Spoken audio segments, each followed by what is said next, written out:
ಅದು ತುಂಬುತ್ತದೆ ಪಾಠ. ಇದು ಬೇರೆ ಏನು ಸರ್? ಇಲ್ಲ ಅದನ್ನೇ ಬಿಡು ಸರ್. ಸರ್ಕಾರ ಬಂದು 3 ವರ್ಷ ಆಯಿತು. ಅದರಿಂದ ಒಂದು ತಿಂಗಳು 3 ವರ್ಷ ಆಗಿದೆ. 3 ವರ್ಷದಿಂದಲೂ ಕೂಡ ಸರ್ಕಾರದಲ್ಲಿ ನಾನೊಬ್ಬ ರಿಸರ್ವ್ ಕ್ಷೇತ್ರದ ಶಾಸಕನಾಗಿ ನನ್ನ ಕ್ಷೇತ್ರದ ಸಮಸ್ಯೆಗಳ ಬಗ್ಗೆ ಸರ್ಕಾರದಲ್ಲಿ ಕೈ ಮುಗಿದು ಕಾಲು ಹಿಡ್ಕೊಂಡು ಅನೇಕ ಪತ್ರಗಳನ್ನು ಕೊಟ್ಟು ರಿಕ್ವೆಸ್ಟ್ ಮನವಿ ಮಾಡಿಕೊಂಡ್ರು ಕೂಡ ಇಲ್ಲಿವರೆಗೆ ಸರ್ಕಾರ ಕಾರ್ಯ ಇಲ್ಲ. ಕುಡಿಯಾಕ ನೀರು ಕೊಡೋದು ಯೋಗ್ಯದಿದ್ದಂಥ ಸರ್ಕಾರ ಕಾರ್ಯ ಮಾಡ್ತಾ ಇದೆ. ಕುಡಿಯಾಕ ನೀರಿಲ್ಲ ಜನರಿಗೆ. ನಾವು ಏನೂ ಕೇಳ್ತಾ ಇಲ್ಲ ಅವರಿಗೆ. ಕುಡಿಯಾಕ ನೀರು ಕೊಡ್ರಿ ಅಂತಕ್ಕಂಥದ್ದು ಮುದುಗರು ಲಿಂಗ್ಸುಗಳು ಮತ್ತು ಹಟ್ಟಿ ಗ್ರಾಮ ಪಂಚಾಯತಿಗಳಿಗೆ ಕುಡಿಯಾಕ ನೀರು ಕೇಳ್ತಿದ್ರು, ಕುಡಿಯಾಕ ನೀರು ಕೊಡ್ತಾ ಇಲ್ಲ. ಸರ್ಕಾರ ಯಾಕೆ ಇಷ್ಟೊಂದು ನಮ್ಮ ಮೀಸಲು ಕ್ಷೇತ್ರಗಳನ್ನ ಬಹಳ ನಿರ್ಲಕ್ಷ್ಯ ವಹಿಸಿ SC ST ಅನುದಾನವನ್ನ ಸುಮಾರು 45,000 ಕೋಟಿ SC ST ಅನುದಾನವನ್ನ ಗ್ಯಾರಂಟಿಗಳಿಗೆ ಬಳಕೆ ಮಾಡ್ತಾರೆ. SC ST ಕಾನೂನುಗಳಲ್ಲಿ ಇವತ್ತು ಅಭಿವೃದ್ಧಿ ಮಾಡೋಕ್ಕಾಗ್ತಾ ಇಲ್ಲ. ಒಂದು ಚರಂಡಿ ತೆಗೆಯಕ್ಕಾಗ್ತಾ ಇಲ್ಲ, ಕುಡಿಯೋ ನೀರಿನ ಒಂದು ಪೈಪ್ಲೈನ್ ಮಾಡೋಕ್ಕಾಗ್ತಾ ಇಲ್ಲ, ಅಲ್ಲಿ ಒಂದು ರಸ್ತೆಗಳಾಗಲಾರಂಥ ಪರಿಸ್ಥಿತಿಯಲ್ಲಿ ಇವತ್ತು ಸಮಸ್ಯೆ ಉದ್ಭವಿಸಿದೆ.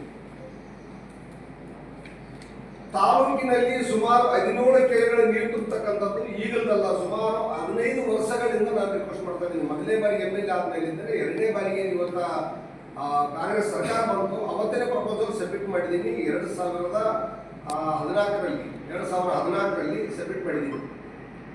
17 ಕೆರೆಗಳು ನೀರು ತುಂಬಿದರೆ ಅಟ್ಲೀಸ್ಟ್ ನಮ್ಮ ಸರ್ಕಾರಗಳಿಗಾದರೂ ಕುಡಿಯಕ್ಕೆ ನೀರಾಗುತ್ತೆ, ಮನುಷ್ಯರಿಗೂ ಕೂಡ ಎಲ್ಲಿ ನಾವು ಬೋರ್ ಹಾಕಿದ್ರೆ ಅಂತರ್ಜಲ ಹೆಚ್ಚಾಗುತ್ತೆ, ಬೋರ್ವೆಲ್ಗಳಿಗೆ ನೀರು ಸಿಗುತ್ತೆ ಅಂತೇಳಿ 17 ಕೆರೆಗಳು ನೀರು ತುಂಬತಕ್ಕಂಥ ಯೋಜನೆ ಪ್ರಪೋಸಲ್ ಎಸ್ಟಿಮೇಟ್ ಮಾಡಿ KBJನಲ್ಲಿ ಸಬ್ಮಿಟ್ ಮಾಡಿದ್ದೀವಿ ಸರ್ಕಾರ.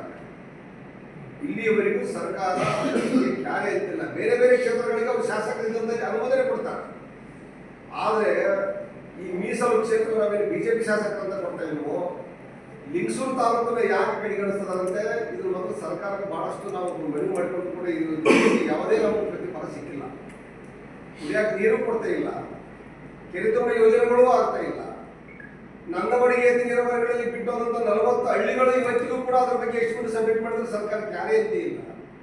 ಗುಡ್ಡಗಾಡು ಪ್ರದೇಶದಲ್ಲಿ ಪೈದೊಡ್ಡಿ, ಎಚ್ಚಂತಿ, ಬಂಡೆಬಾವಿ, ಗೊಲ್ಪಲ್ಲಿ, ಗದ್ದಿಗೆ ಅಂತ ಹೇಳಿ ರಾಯದುರ್ಗ, ಟಣಕಲ್ಲು ಇವು ಎಲ್ಲ ಹಳ್ಳಿಗಳಿಗೆ ಒಂದು ಅಲ್ಲಿ SC ST ಅನುದಾನದಲ್ಲೇ ಒಂದು ನೀರಾವರಿ ಮಾಡ್ತಕ್ಕಂಥ ಅವಶ್ಯಕತೆ ಇದೆ, ಅವಕಾಶ ಇದೆ ನಮಗೆ. ಅದರ ಹೆಸರು ಅಂಬೇಡ್ಕರ್ ನೀರಾವರಿ ಅಂತಕ್ಕಂಥದ್ದನ್ನು ಪ್ರಪೋಸಲ್ ಮಾಡಿದ್ದೀವಿ. ಪ್ರಪೋಸಲ್ ಸಬ್ಮಿಟ್ ಮಾಡಿದ್ದೀವಿ.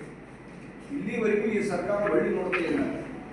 ಯಾಕಂತ ಹೇಳಿದ್ರೆ ತಾರತಮ್ಯ ಆಗ್ತದಂತಕ್ಕಂಥದ್ದು ಸ್ಪಷ್ಟವಾಗಿ ಹೇಳ್ಕೊಟ್ಟಿದೆ, ಸ್ಪಷ್ಟವಾಗಿ ತಾರತಮ್ಯ ಮಾಡ್ತಾ ಇದೆ.